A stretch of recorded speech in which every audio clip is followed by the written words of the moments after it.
On prend un peu de hauteur pour refermer ce journal. Je vous propose de passer le week-end dans une cabane perchée dans un arbre. Ce type d'hébergement de loisirs connaît un succès de plus en plus important. Exemple du côté de Pont. Alors on dépose le panier petit déjeuner entre 8h et 8h30. Et après, pour prévenir qu'on l'a bien accroché, on fait sonner une petite cloche. Comme ça, les gens peuvent remonter leur panier et en profiter sur leur terrasse. Un petit déjeuner sur la cime des arbres, en terrasse avec vue sur la canopée. Passer une nuit dans une cabane en bois perchée à plus de 10 mètres du sol, c'est le pari lancé par Alexandre en 2011. Un rêve d'enfant qui a d'ailleurs été primé pour son respect de l'environnement.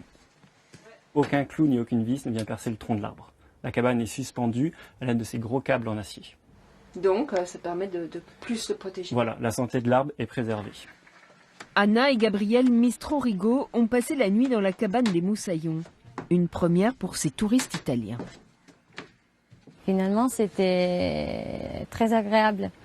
Parce que là, en fait, on est au milieu de la nature, mais dans une ambiance super confortable. On a pris là le petit déjeuner avec les écureuils qui venaient chercher des miettes. C'était super. Les 5 cabanes sont fabriquées sur mesure. Le mode d'emploi est 100% développement durable. Pas d'eau, pas d'électricité. Donc on fonctionne avec des lampes à LED, des bougies. Et on fournit aussi des lampes à dynamo et des lampes frontales pour être sûr d'être bien éclairé durant la nuit.